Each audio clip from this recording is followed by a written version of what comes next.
قلائد الجواہر آپ کے احالات کی کتاب ہے، اس میں ایک بات لکھی ہے. آپ رضی اللہ تعالیٰ عنہ فرماتے ہیں لا یجوز لشیخ ان یجلس علی سجادۃ النہایت، کسی پیر کے لیے جائز نہیں ہے کہ وہ پیری مریدی کے مسند پر اور سجادے پر جا کر بیٹھ جائے. وہ یتقلد بسیف العنایت، اور ذمہ داری کی تلوار اپنے گلے میں لٹکا کے بیٹھ جائے، یعنی پیر بن کے بیٹھ جائے. کسی ولی کے لیے اس وقت تک جائز نہیں حتی یکون فیہ اثنتا عشرۃ خصلۃ، جب تک اس میں 12 صفتیں موجود نہ ہوں. ہر ولی میں کتنی صفتیں؟ پھر پیر بن سکتا ہے. 12 صفتیں ہوں تب. اثنتان من اللہ، 2 صفتیں اللہ کی اس میں ہونی چاہیے. وخصلتان من النبی صلی اللہ علیہ وسلم، اس میں 2 صفتیں نبی پاک علیہ الصلوۃ والسلام والی ہونی چاہیے. وخصلتان من ابی بکر، 2 خصلتیں ابو بکر صدیق والی ہونی چاہیے. وخصلتان من عمر بن الخطاب، 2 خصلتیں عمر بن خطاب والی ہونی چاہیے. وخصلتان من عثمان ابن عفان، 2 خصلتیں عثمان غنی والی ہونی چاہیے. وخصلتان من علی بن ابی طالب، اور 2 خصلتیں 2 صفتیں علی بن ابی طالب والی ہونی چاہیے. اتنے بند جی، اگے 7ویں کی سیاسی بنا نہیں لیا. اب بتائیے جی، یہ قلائد الجواہر کا 203 صفحہ یہ میرے سامنے پڑھی کہ کسی پیر کے لیے جائز نہیں کہ پیری سنبھالے، ذمہ داری سنبھالے، مسند پہ بیٹھے، جب تک یہ 12 خصلتیں، 12 خوبیاں، 12 صفتیں موجود نہ ہوں. 2 اللہ کی، 2 رسول اللہ صلی اللہ علیہ وآلہ وسلم کی، 2 ابو بکر، 2 عمر، 2 عثمان، 2 علی رضی اللہ تعالیٰ عنہم کی. وہ کون کون سی ہیں؟ فرمایا اللہ کی 2 صفتیں ہیں، ان یکون ستارا وغفارا. ہر پیر کے لیے ضروری ہے کہ اللہ کی صفت ستاری بھی اس میں ہو اور صفت غفاری بھی اس میں ہو. سونا پہلی تے گل ہے، اتھے ہی ویکھ لو ساڈا اج کل پیراں دا کی حال ہے. ستاری اور غفاری مطلب ہے کہ مریدوں کے عیب کجنا، اس دی گل او دے اگے تے او دی گل اے دے اگے. آپ نے دیکھا ہوگا کئی پیر مریدوں نے بڑائی رکھ دینا، ایسا ہے کہ بلا. اور پھر غفاری مطلب ان کی غلطیوں سے درگزر کرنا، عیبوں پر پردہ ڈالنا، لوگوں کو نہ بتانا اور خود ان کی غلطیوں سے درگزر کرنا، معاف کرنا. اللہ کے ولیوں کا یہ طریقہ رہا ہے کہ اپنے ساتھ کسی بے وقوف مرید کو رکھتے تھے کہ یہ بونگیاں مارے، میں اس کو درگزر کروں تاکہ نفس مرے، پستا رہے. نبی کریم صلی اللہ علیہ وسلم کی بھی 2 صفتیں ہونی چاہیے. وہ کون کون سی صفتیں ہونی چاہیے؟ آپ نے فرمایا ان یکون شفیقا رفیقا، شفیق ہو اور رفیق ہو. شفیق مانا شفقت کرنے والا، اور رفیق کا مانا ہوتا ہے رفق اور نرمی کرنے والا. یہ ملتی جلتی ہیں آپس میں. ستار اور غفار بھی ملتی جلتی ہیں، شفیق اور رفیق بھی ملتی جلتی ہیں. شفیق شفقت. اقبال نے کیا شعر لکھا ہے؟ نگاہ بلند سخن دل نواز جاں پرسوز، یہی ہے رخت سفر میرے کارواں کے لیے. سخن دل نواز ہونا چاہیے، زبان میں مٹھاس ہونی چاہیے، شفیق ہونا چاہیے، مہربان ہونا چاہیے. اللہ تعالیٰ قرآن شریف میں فرماتا ہے اے میرے محبوب فبما رحمت من اللہ لنت لہم، اللہ کی رحمت ہے کہ آپ ان کے لیے نرم ہیں. ولو کنت فظا غلیظ القلب، اگر آپ سخت طبیعت والے ہوتے لانفضوا من حولک، یہ لوگ آپ کے ارد گرد سے اٹھ کے چلے جاتے. تو پیر کے لیے نرم دل، مہربان، شفیق اور ہمدرد ہونا ضروری ہے، دکھ درد بانٹنے والا ہونا ضروری. اور 2 خصلتیں ابو بکر صدیق کی، فرمایا یکون صادقا متصدقا، سچ بولتا ہو اور لوگ بھی اسے سچا مانتے ہوں،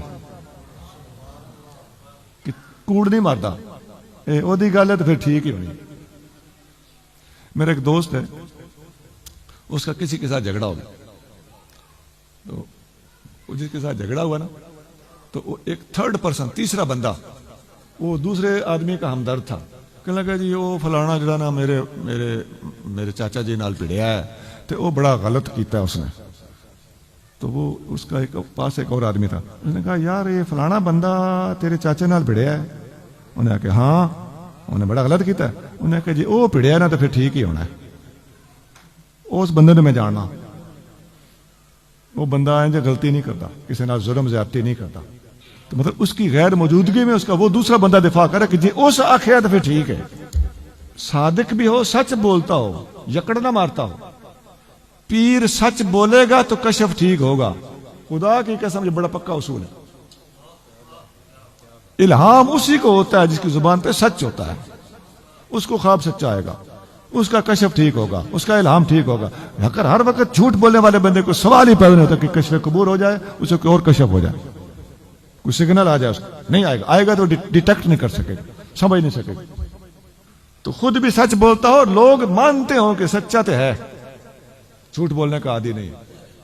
اور وہ جو اما من عمر, وہ جو عمر فاروق والی دو خصلتیں ہیں, ان یکون امارن و نہاءن, بہت زیادہ نیکی کا حکم دینے والا ہو اور برائی سے روکنے والا.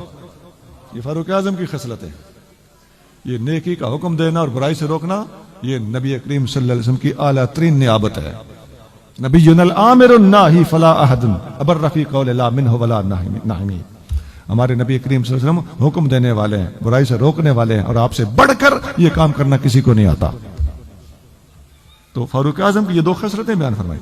یہاں آپ کو میں کنفلکٹ ذرا واضح کر دوں. بظاہر ادھر ہم کہہ کے آئے ہیں کہ نبی کریم صلی اللہ علیہ وسلم شفیق تھے, یا ان والی خصلت ہونی چاہیے کہ بندہ شفیق ہو اور رفیق ہو, نرمی والا ہو.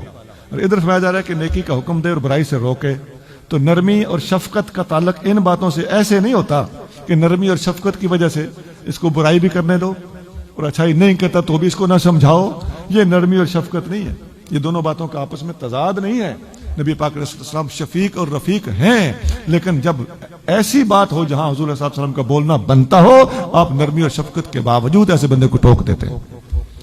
تو غلط کو سمجھانا بھی نرمی اور شفقت ہے. یہ بھی رحمت کا ایک طریقہ ہے کہ جہنم میں نہ جائے. میں اس کو راستہ سیدھا ابھی بتا دوں.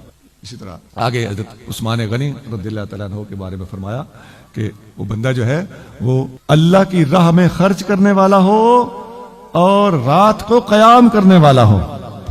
ان یکون طعاما وقائم اللیل والناس نیام, بندہ طعاما للطعام, کھانا کھلانے والا ہو, سخاوت کرنے والا بندہ ہو, اور رات کو جاگنے والا بندہ ہو.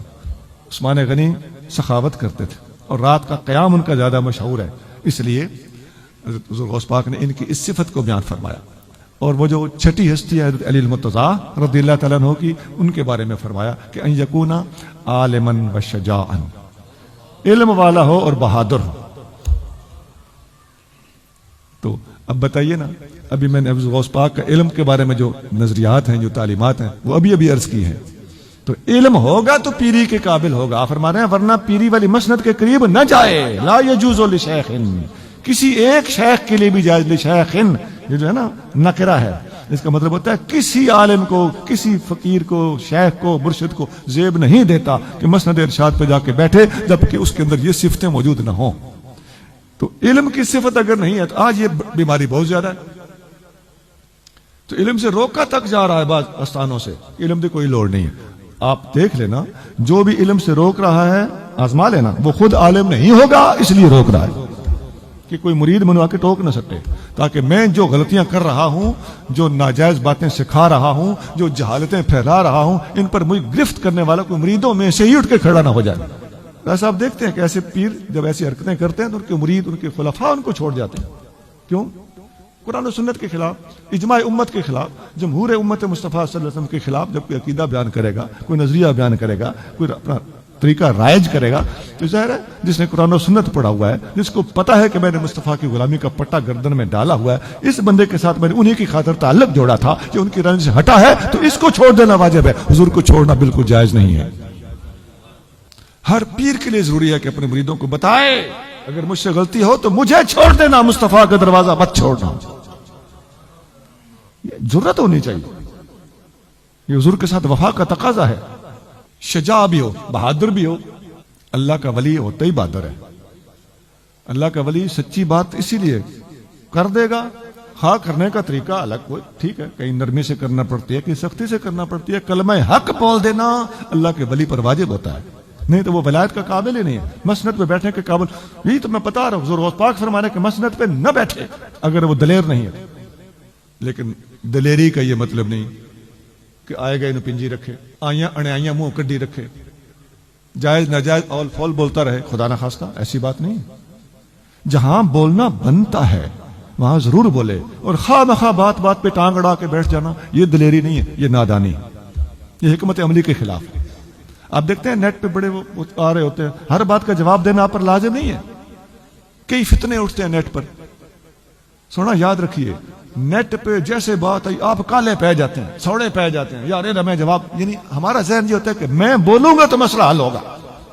یہ غلط فہمی، یہ تکبر ہے کہ بلا یہ مہینہ 2 مہینے ٹھہر جائیں، یہ اونٹ خود بخود کسی کروٹ بیٹھنے والا ہے، آٹومیٹک یہ مسئلہ حل ہو جانا ہے، دور اندیش بنے۔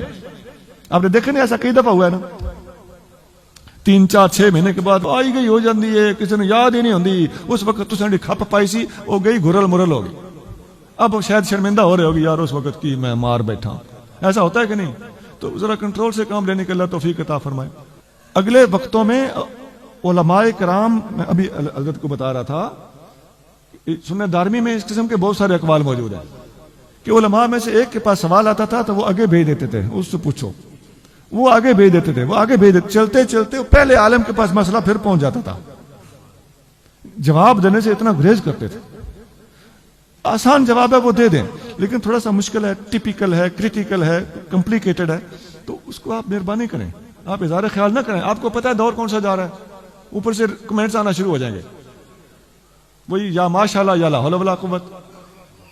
تو آپ کیوں اپنے آپ کو پیش کرتے ہیں ٹارگٹ بننے کے لیے؟ تو اس کا بہتر طریقہ یہ ہے کہ آپ تھوڑا ہاتھ ہولا رکھیں۔ یہ ایک تکبر ہوتا ہے ہمارے اندر ہوتا ہے، ہم سمجھتے ہیں کہ میں نے بولنا ہے تو مسئلہ حل ہونا ہے، تو اس وقت ہمیں یہ اکھر آ جاتی ہے اور ہم کچھ نہ کچھ اس وقت بول دیتے ہیں۔ بہرحال میں 2 باتیں صوفیانہ تعلیم کے حوالے سے میں نے آپ کے سامنے رکھی ہیں، تھوڑے پہ راضی ہو جا، اور پیر میں 12 خصلتوں کا ہونا ضروری ہے، جن میں سے 2 صفتیں اللہ کی، 2 رسول اللہ صلی اللہ علیہ وسلم کی، اور 2 4 خلفائے راشدین کی۔ اور اس میں اشارہ ذوق صاحب جاتے جاتے یہ بھی کر گئے کہ 4 خلفائے راشدین کو حضور غوث پاک صرف 4 یار کو ماننے والے بھی ہیں، اور 4 یار کو اللہ کا ولی بھی مانتے ہیں، اور اللہ کا ولی وہ ہو ہی نہیں سکتا جس میں ان 4 والی خوبیاں نہ ہوں۔